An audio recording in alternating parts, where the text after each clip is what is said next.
I think corruption is the main problem in Brazil because that's the real thing that prevents politicians to come up with policies that could really work to eradicate the extreme poverties and this immense gap between the poorest and the wealthiest.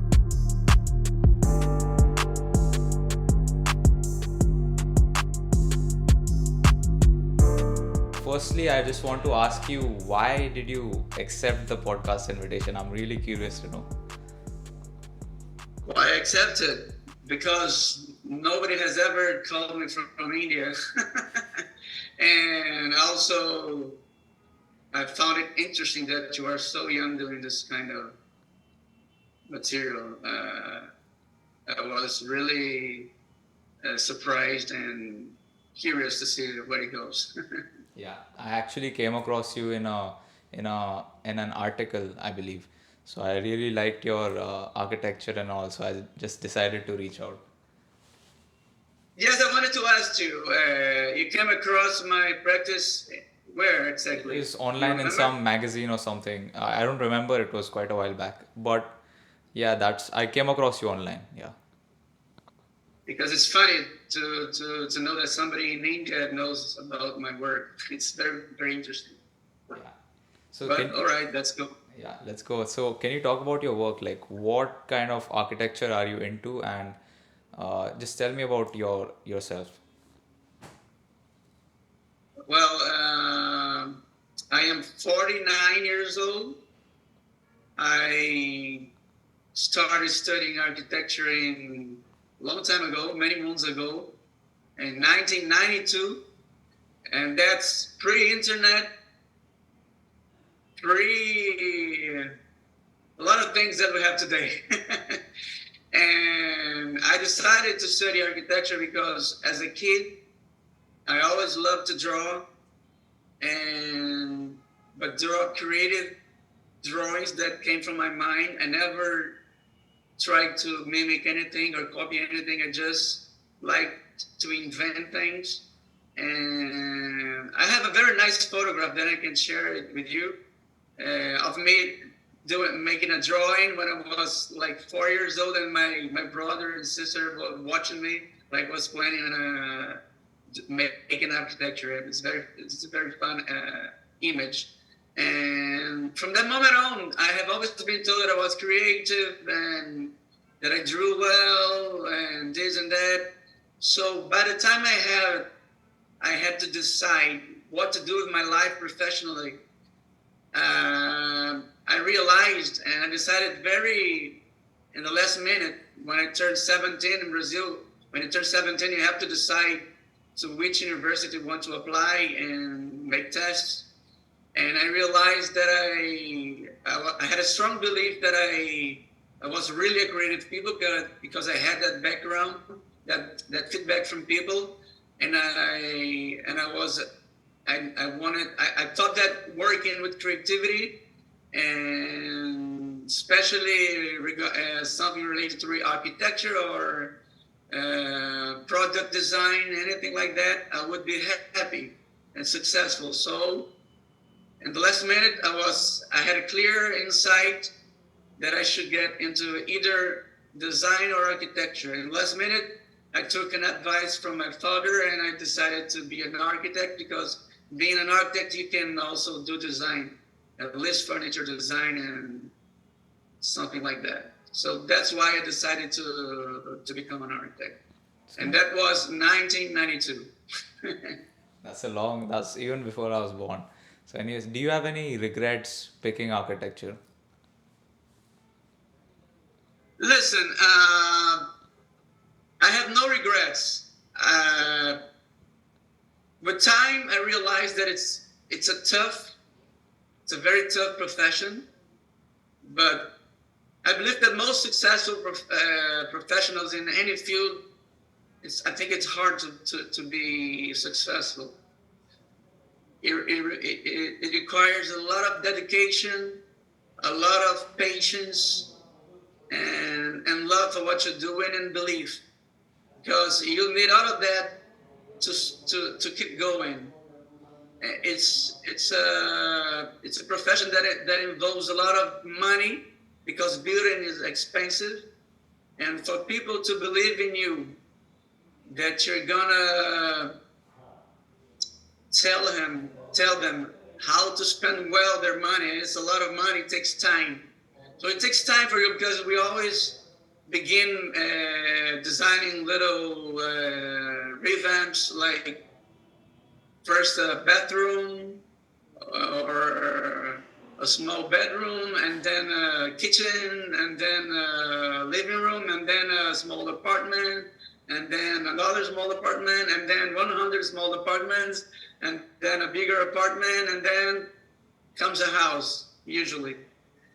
A small house, and then a second house, and then with the more experience and time you have, and more works to show people, they started to believe in you and trust that you can deliver bigger projects and work with bigger budgets. So So right, it takes time. yeah. So right now you're into, you could say, luxury architecture in Brazil. Yes, it wasn't anything that I searched for, or I never planned to go that way. I'll tell you how it started. I'm mainly into luxury, very luxury residences design. And why? Because my first great opportunity comes with a client that was a bank investor. And he called us because my sister told him when they worked together a few years before that I was a genius. And so he wanted to revamp his office, and he called me, and we did a very good job with his office. And at the time, as we were working on his office design, we didn't know back then, but he had an architect designing a super house for him in a place called Angra, south of Rio, which is a paradise by the sea and by the beach. It was a beachfront area. And he had a misunderstanding with the architect that he was working with. And he asked me if I wanted to do a super house for him. And I said, of course. And luckily, he never asked me to show any previous design for any house. And he was a very wealthy and intelligent and also very courageous guy. And so he hired me to design a house that is called a Leaf House. That is very successful design. We started designing it in 2006, and it was built in 2008, and was a huge success, a very, very different design. And that's how things really started to begin reality. So I did this first house, and this first house was very widespread on the internet and magazines worldwide. And so some other people saw it and started calling me, and time passed, and more opportunities came across me, and that's where I am today. Right now I'm designing a couple of houses in Punta Cana in the Caribbean for wealthy American clients, and that's how it works, man. With a little bit of luck, a lot of confidence, talent, of course, and persistence and time. So that's how I got into that niche. Mm-hmm. Sometimes I think I didn't choose it. It came my way. It chose me, I feel that way. Got it. So in a year, how many projects do you do in general? Usually I don't have too many projects, because I do a kind of work that is very different, very peculiar, and I never planned that, but usually these clients want very big houses and expensive houses, very sophisticated. So these clients are not abundant in the world. So every now and then they appear. Right now I'm designing two very expensive houses, big houses, very peculiar and sophisticated houses in Punta Cana, both outside Brazil. So the two houses that I'm designing right now are outside Brazil. I just finished a conceptual design for football training facilities for the indigenous people of Amazon, and that's in Brazil, Manaus, the capital of the state of Amazon.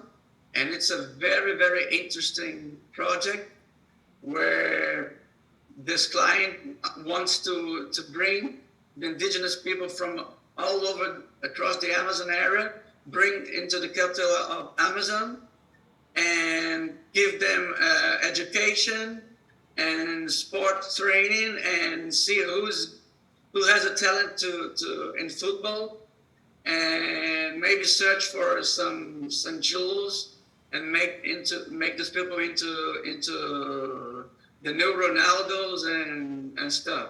So it's very, very interesting project, and that's the main project that I'm working on in Brazil right now. It's a football training facility in the Amazon for the indigenous people. All right. So can I ask you this, like once you're done with designing a particular project, like what comes next? What happens after you're done with the, you could say, design and all of that? Yeah, as in, let's say the two houses that you're working on in the Caribbean. Once you're done designing that, what happens next in order to build the house? Well, for example, I already did a house in Punta Cana. Okay. A very big house with 2,000 square meters, all right? And we manufactured the roof, the glulam structure of the roof in France with robots. It was a wonderful experience. And once it gets finished, and that house got finished in 2019, we hired a good photographer to have top-notch images of the house, and we spread it on the internet. And this particular photographer that takes photographs of all my projects is called Leonardo Finotti. It's the best photographer in Brazil, and he has connections with many magazines around the world and publishers. We just had this house that was finished in the Caribbean, also in Punta Cana in 2019. It was published by Philip Jodidio, which is as far as I know, the greatest editor in the world. He does a lot of projects for Taschen. I don't know if you know about it. It's a publisher from Switzerland. And so that's how it goes. We take top-notch photographies of the house. Sometimes I'm starting to get to make videos from this house on. I'll begin to make videos also. Back until that house, videos were not very used on recording architecture, but now it is. So with this next house next year, I'll be getting photographs and videos and sending to all the websites related to architecture and design in the world. This photographer would also distribute to editors all over the world, and then we had to sit down and wait for somebody to call you.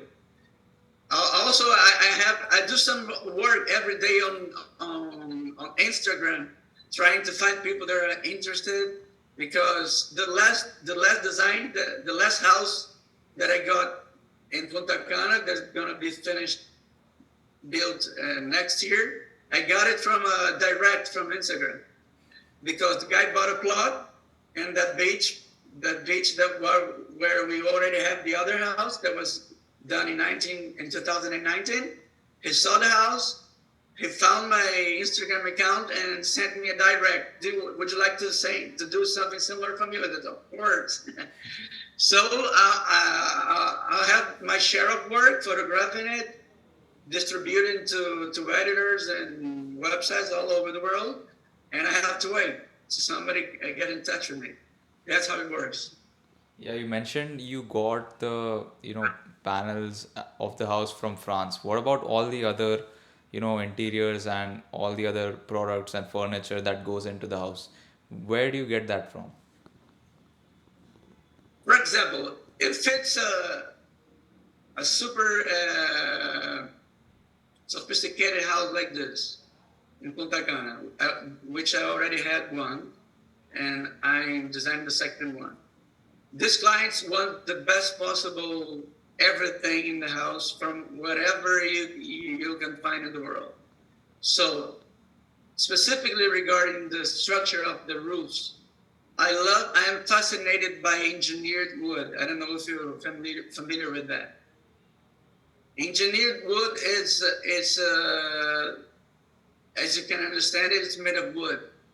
But through an engineered process, you can add layers of wood planks that you can make you can add them up both in length and in height, so you can create immense lengths and heights and geometries, all the geometries you can think of with wood that is already harvested for being used as fabrication material.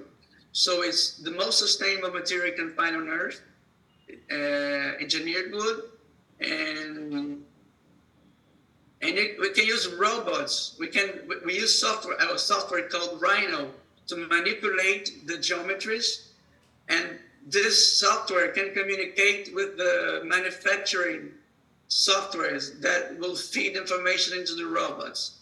So we can come up with the most sophisticated and precise geometries you can think of from our office here into fabrication. And this fabrication is only available in Europe, in countries like France and Germany and Switzerland and Austria. For this particular project that we did, and what we're also doing for this last one, I will share the images with you later on. We work with, it's very funny because we have to work with wood engineers from Austria, wood fabricators in France, and also we had in touch with the concrete foundations engineers from Dominican Republic and the architects in Brazil. So we have very interesting video calls with 10 people all over the world speaking Spanish and French and English. But in the end, the result is fantastic. So it's very exciting to see these things coming into reality. It's wonderful, very fulfilling. It's very difficult, but very fulfilling. Yeah, I'm sure there must be really interesting conversations happening from all the different perspectives from different people around the world. So I want to ask you about creativity. How do you manage to get a new idea, a new design every single time? And how can people that are not architects apply some of that creativity in their lives? How can a person be just creative and come up with ideas just like you come up with different designs all the time? Well, listen, this is a tricky question, all right? Because creativity, to a certain extent, can be learned. I went to Milan in 2000, like 19 years ago already, right? No, 23 years ago, and to study furniture design with a guy called Antonio Citterio. He's a super Italian designer for furniture. And he taught us he taught us the process of coming up with ideas. So that can be learned. I'll tell you how it works, all right? Yeah. And that can be learned to a certain extent, but extreme capabilities of creativity I believe, is a little bit inherent to the people, to a certain specific people, all right? There are people that are born more creative than others. Creativity can be taught. There are processes, but to a certain extent. There are other people, I believe, like me, that are born a little bit more creative than other people. So, for example, this process that he showed to me and to all the other students, I can share with you. For example, if you're about to design a house, a beach house, all right? The first thing you should do, that's in the process of Antonio Chiterio. What is a beach house? What do you think it's a good beach house? For example, that's the first thing you have to think about. In my case specifically, I think, well, I think that a tropical beach house, a house in the tropics, is not like building in Switzerland where it's very cold and you have to protect very much the inhabitants of the house from the outside weather. In tropical areas, the temperature is almost pleasant.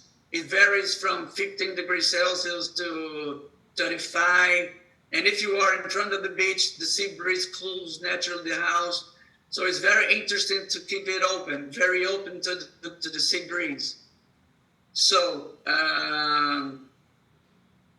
that defines a little, that starts defining the aesthetics and the formation of the house, because I love to create big open spaces, sheltered from the sun, but letting the sea breeze come through, so you can hear the wind, hear the sound from the trees, see the scent from the sea, and naturally cooling the house, using the weather in favor and not against you. So that's already one aspect of it. But further on, aesthetically, there are many ways to go with. I can think, I would like to bring some input from sea-related design, like fishing boats or yachts and stuff like that, and use the traditional paving materials for the decks of sailing boats and stuff like that, and sails and masts and stuff. There is something secondary but very important, relating the more specific aesthetic conditions of the house, and it's a little bit like that. You need to think before. It's important to think before giving a specific shape idea that pops into your head, to come up with a more rational thoughts, like this ones of integrating the natural climate into your advantage, and then you can add on some more arbitrary elements of inspiration into it. That's how I think a little bit. That's an interesting. I just think more before you act is the answer that you gave. Yes, because there's something very important that I didn't tell you, right? The client, a good client, relating to architecture, right? A good client, he needs to understand that he's not an architect. He has not the capacity of solving this three-dimensional puzzle, which is architecture. It's very complicated. The bigger the design, the more complicated and articulated it is, all right? It's a three-dimensional design. So in the second place, the client has to deliver you a great amount of autonomy to the architect. But before that, he needs to be very clear about what he wants for the house, which we call the program. How many bedrooms, if he wants a game room, how many kitchens, if he wants an open kitchen or a closed kitchen. If a bedroom in his concept is a huge bedroom or a small or a medium one, you have to ask these questions. So you have to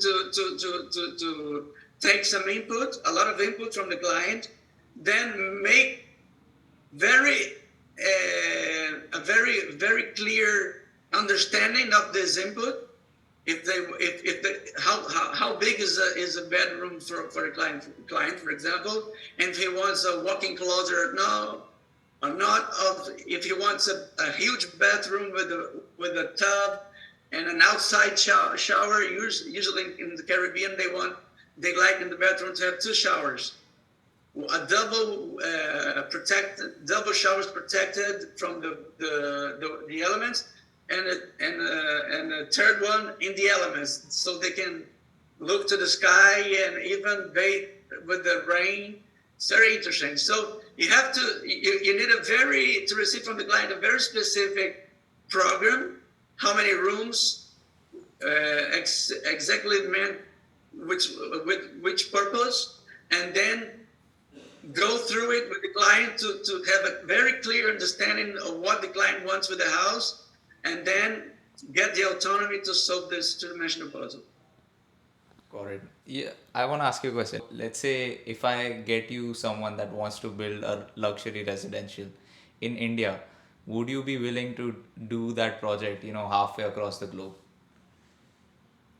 Of course, I would love to. It's very interesting to build in different places of the world that I haven't gone before. And it's not a big deal. It's like I told you, I just need a client that can give me a clear idea of what he wants. I have to talk with the guy to clarify everything he really wants, what he's thinking about, and understand the climate in the area. So, for example, in India, I understand that it's a bit like Brazil. At least in Rio, where I live, it's hot. It rains a lot in some part of the year. And I understand very well tropical architecture, so it's not a big deal. It's just far away. It's just far away. It makes it even more interesting, to be honest. Yeah, I'll let you know. But now, can you talk about Brazil as a country? So I don't know much. Could you talk about Brazil and just as a country, like just some facts or anything like that? So Brazil is very big in both directions, from east to west, but mainly from north to south. So it begins above the equator line with the Amazon area, and it goes all the way down to Uruguay. And to give you an idea of how far that is, the other day I was coming back from Punta Cana, but I came back via Miami. So the flight from Miami to Manaus, which is in the heart of the Amazon, it's not at the beginning of the Amazon, it's in the heart of the Amazon already, is a 5-hour flight, 5 hours and 30 minutes. From Manaus to Rio is 4 hours and 30 minutes. So it's almost the same time from Rio to Manaus, then Manaus to Miami. There are places in southern Brazil that are closer to Canada than Canada is closer to the closer parts of northern Brazil. I don't know if you get it. And the climate varies a lot because it's very humid and hot in the Amazon area, although there is a dry season, something like you have the monsoons there. Not so clear, but something like that. In Rio, where Rio is almost subtropical, on the subtropical limits of the Tropic of Capricorn. So it's very hot in the summer. It's very easy to get temperatures between 35 and 40 degrees. It's very common. But right now, where we are, in this end of the winter, it's very the usual the normal temperatures at this part of at the time of the year is in the nights is 15 degrees, so it's very mild, 15, 18 degrees, and during the day it's hotter, it's warmer, like 22, 25. So it varies from 15 to 25. And sometimes get even a little bit colder because we have a chain of mountains here in Rio that if you go up the mountains, which are something like 1,000 meters high, it gets near zero. And if you go down to Sao Paulo, which is not very far away from here, it's 500 kilometers south of Rio, but it's high. You can get during in the city, in the metropolis of Sao Paulo, you can get near zero temperatures in the winter. It's not normal, but it's normal to have 7 degrees, 8 degrees. It's very normal in when it's cold in Sao Paulo. Yeah, And if you go go ahead. if you go further down Brazil, closer to Uruguay, and they also get some chains of mountains. There's snow. Yeah, it's a similar landscape to India. Like right now, where I'm at over here, like it's 35 degrees Celsius in the day. It's crazy right now. So one thing I want to ask you about Brazil, like in India and Brazil, I've read that there's a wealth gap problem. In India as well, there's a wealth gap problem. It's growing day by day. I've also read that in Brazil there is somewhat of a problem. What do you know about that? Well, the wealth gap, I believe, is the second worst problem in Brazil because there's a huge wealth gap, and it can be seen the easiest in Brazil in Rio. If you Google pictures of Rio, you'll see very very posh neighborhoods, super expensive buildings and at the beachfront, and over the mountains in the background favelas, which are the super low income areas, and they are very integrated into the wealth parts of the city. So it's a very very very interesting and bad thing at the same time here in Rio, and that's bad. I don't know really how to solve that problem, but I don't think that's good. That huge gap isn't good, but I have no idea how to solve the problem. But maybe as bad as that, or maybe even worse than that, is corruption. I think corruption is the main problem in Brazil, because that's the real thing that prevents politicians to come up with policies that